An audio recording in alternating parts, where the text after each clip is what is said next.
Welcome to the last talk in the room Enum for the TDF this year. We have the talk Stars at Your Fingertips from Wilhelmina, and enjoy the talk. Thank you very much.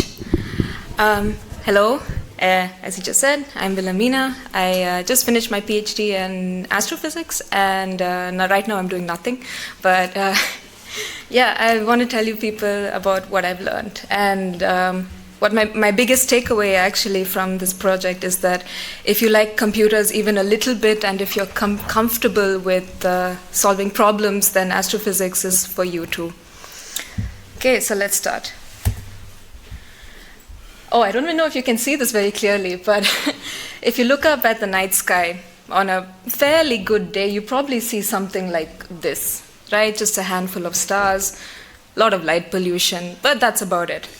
But every time astrophysics turns up in the news, you see something like this, right?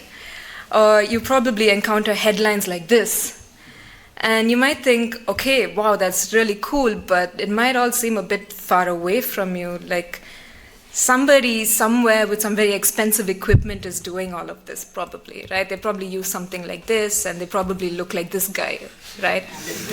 And what I want to convince you of in this talk today is that is really not the case. The universe is yours too, and I want to tell you right now that the data from the largest missions humanity has ever put out, the biggest telescopes, are all available for free online. And all the tools to analyze them, the biggest ones, the most useful ones, these are all open source and free to use too. And you might think, okay, but I probably need to study 10 years for this. And I want to convince you that that's not the case either. The barrier to entry is much smaller than you think. Okay, so let's get started. What information do you actually get from space on Earth? It's light. It's mostly light. There's other stuff too, but it's mostly light.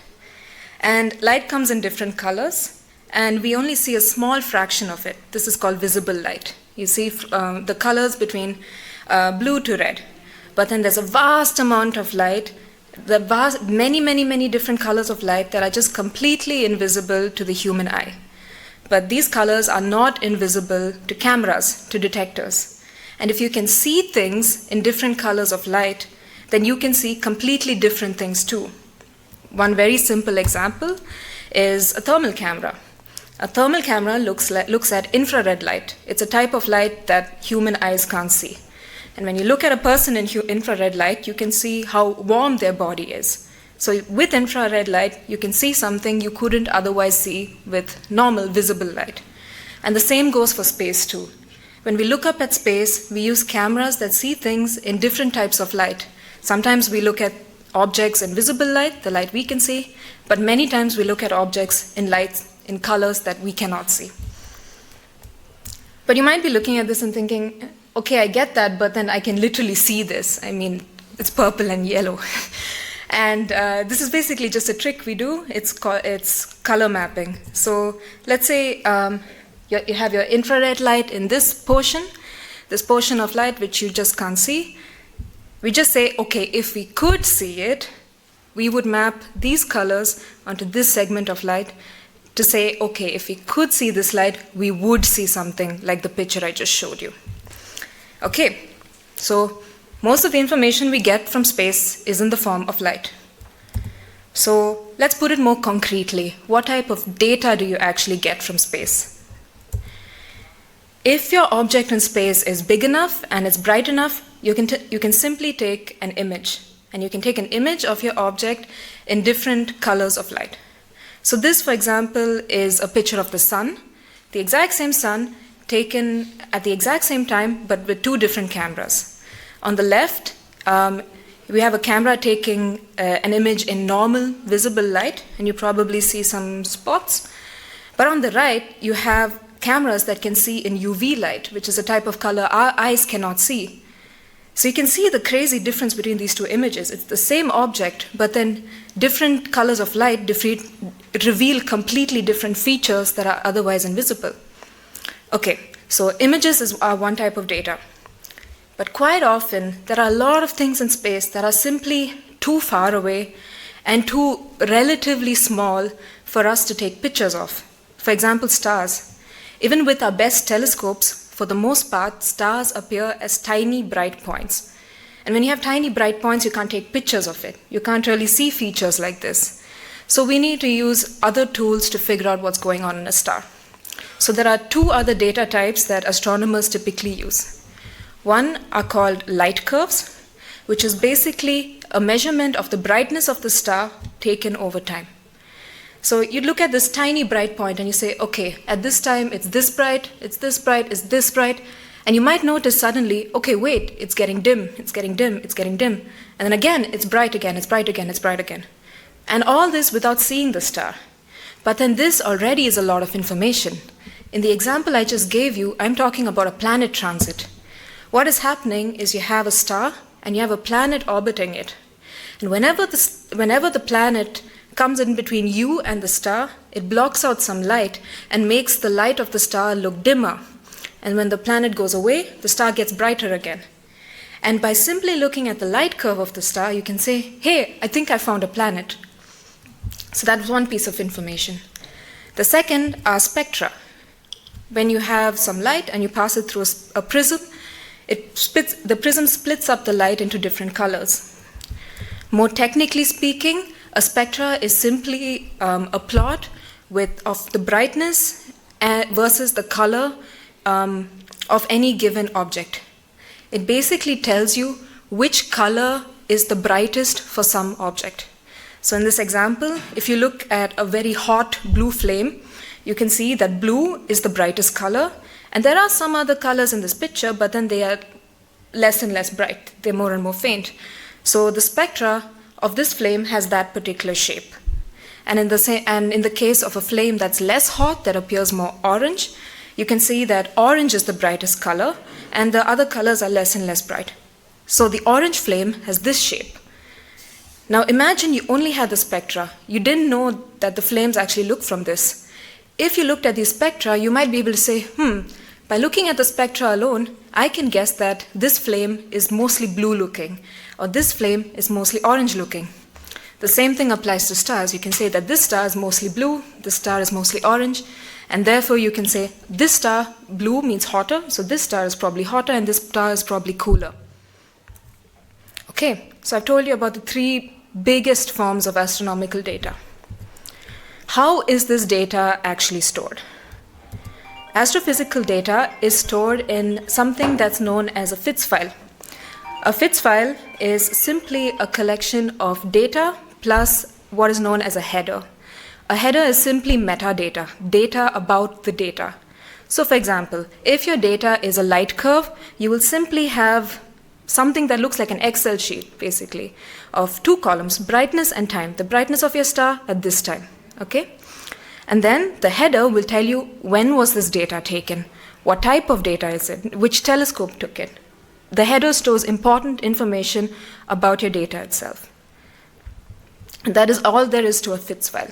Sometimes for more complicated FITS file, you have several data and headers packaged together, but this is the basic unit of a FITS file. Okay, so how do you open and work with a FITS file? Two of the main tools us astronomers use are TopCat, which is a GUI. You can simply open and manipulate these FITS files the way you would with any Excel sheet. It's just you load a table, you can plot it, you can play around with the data. Or you could use a Python package known as AstroPy. There are many Python packages, but this is the biggest one. And I've put some code cells over here just to illustrate how easy it is to actually work with the FITS file. The first two lines is to open the FITS file. The second line is just to, the second cell just shows you how to look at it. Good, now you see a table. And the third cell just shows you 4 lines of code that tells you how to plot the data. And look, you found a transit. This is a light curve, and the dips that you see are basically from a planet that's crossing a star far, far away. And in just a few lines of code, you found a planet. You might think, okay, all of this is great, but like, where do I even start? You know, astronomy is a huge field. One place that I would suggest you start is the site called Zooniverse. Now, Zooniverse is a website that hosts citizen science projects. These are basically scientific projects that scientists need some collaboration of the public with. So, for example, on the left, you have one project called Galaxy Zoo. So scientists have thousands upon thousands of images, usually blurry images, of galaxies, which are basically units containing millions and millions of stars that are crashing into each other. And they need to look at each of these images, and actually these are the best ones of the lot, and try to figure out, in this image, am I actually seeing two galaxies crashing into each other or not? So if you were to take part in this, you would click through these images and say, I think I see two galaxies crashing together. I think there are only two in this image, maybe not three. Or you would say, okay, this is too blurry, I can't make out. And you help scientists do actual science. And another project, for example, is called Planet Hunters TESS. You have transit data in the form of a light curve, what I've been telling you about so far. And you need to pick out where you see these deep dips. And you mark all of them, and you say, see, I found all of these deep dips. And then you can, these are sent to the PI, the scientist in charge of the project, who then can say, okay, I think we found a planet over here, a brand new planet that no one has ever found. Now, why am I pointing you to Zooniverse? Zooniverse basically has the nicest, cleanest form of data possible. Okay, these images are nicely clean, nicely formatted and given to you with a very simple science case usually. For the project on the right, you need to find planets. For the project on the left, you need to see whether you see galaxies crashing into each other. But a lot of you, I think, have some interest in programming. And you might think, surely there's a better way to do this than by eye. And if you can think of a better way, this is a great place to start. Because the data itself is all hosted online. You can start here, look at the science case and think, can I do one better? Can I contribute somehow other than simply picking things by eye? And I would encourage you to do so too. One database, a useful database I would like to point you to is called Aladdin.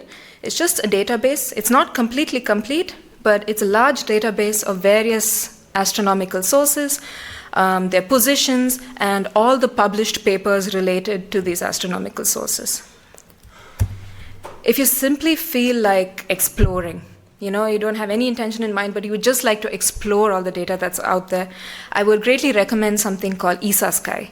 It's basically the Google Maps of the sky. Okay, you can simply scroll through images of the sky, data from various different telescopes, and just take a look. And this is important because there is just so much data that chances are you're probably the first person to see it. Like only a month ago, a colleague of mine was doing this, and he think, hey, I think I found something weird, and this was simply by looking. He hadn't even gotten to the coding part yet. He was just looking at the same objects in different colors of light, and he found something. And this is one example that I really like. It's of what's called the Crab Nebula. If you look at it in X-rays, which is a color of light that your eyes can't see, you will see something like this. You'll see this little dot in the middle, which is basically a neutron star, that's shooting out jets and has these rings, these disks around it. But if you look at the same image in another type of light, invisible light, the kind of light that your eyes can see, you will see something else entirely, something like this. And this in itself is something astounding. So I would greatly encourage you all to go and take a look at ESA Sky. Now I'm going to point you to two incredible open source projects that I find very interesting. One is by a person named Judy Schmidt. Now, Judy Schmidt is not an astronomer. She's professionally a graphic designer based in California. But what she does is take unprocessed James Webb Space Telescope, or JWST, data and processes them to bring out important and beautiful astronomical features. So in this example over here, this is one of her tweets. She's basically the first person to lay eyes on something like this, like these incredible rings that are forming around a star. Not even the scientists who worked on this probably saw this. Let me illustrate what I mean. When you have raw data of something, this is a James Webb, this is raw data of a galaxy, the Phantom Galaxy, from the James Webb Space Telescope. It's unprocessed, and it's not trivial to process it either. you would have to be very careful about what kind of light you want to enhance, what you want to subtract, to make sure that the right features pop out so that you can then look into it deeper. And this is what Judy Schmidt did with this image. And this is not manipulation, this is enhancing specific features so that you can start asking questions. Like one question that might come to you immediately is, what is the structure actually? Why are there so many holes in between? That is a valid question to ask. And that's a question you can ask only if you know how to process the data. And she's basically used open source tools, and her workflow is completely online, by the way, plus Photoshop, essentially. And a lot of her images have been used officially as well by NASA and ESA, and when the scientists finally do get to it. Another thing I'd like to tell you about is SETI, which you might have heard of. It's the search for extraterrestrial intelligence. It's from the 50s, where basically astronomers pointed radio telescopes at the sky and tried to search for intelligent life in space, basically aliens. The idea is, if they get some kind of radio signal that's very sharp, very distinct, something that they haven't seen in any other kind of radio signal you see on Earth or you normally see from space, it might just come from aliens. So there's a huge volume of data that has been gathered, and between 1999 and 2020, some of this was outsourced to millions of people around the world who lend some of their processing power to kind of process each of these little chunks of radio data. So now there was this large database of radio data. And now there's a project by the same people called Breakthrough Listen, where they've put all of this data online, as well as the tools to analyze this data online for anybody to try and find signals that might come from intelligent aliens. And with that, I thank you for your time.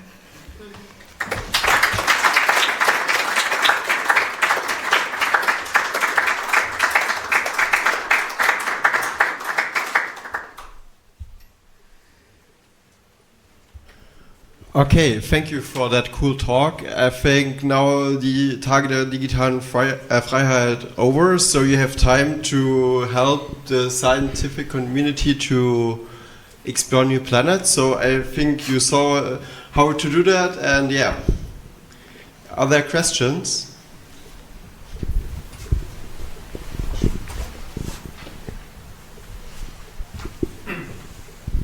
Hello there. Can you hear me? Yes, I can. Thank you for your talk. It was the most interesting so far. Thank you. Maybe that's because I'm a physicist. My question is, do you think alien civilizations would be interested in talking with us?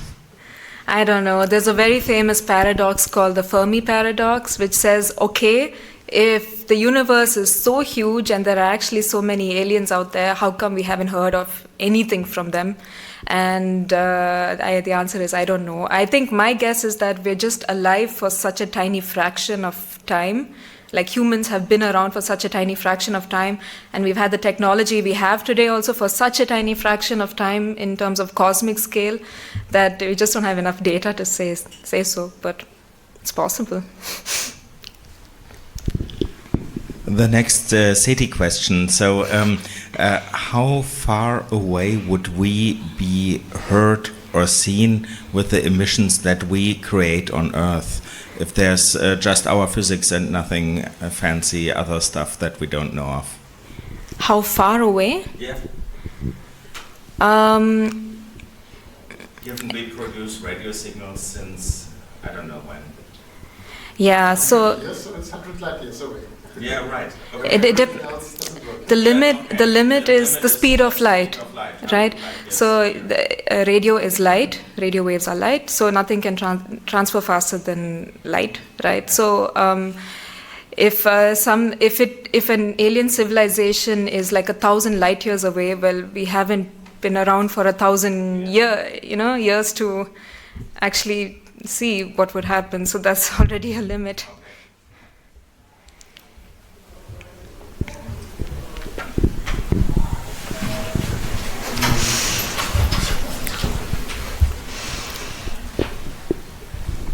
Hi, thanks for the talk. So you mentioned that there are several kinds of light that you can get from your telescopes and your images and your data.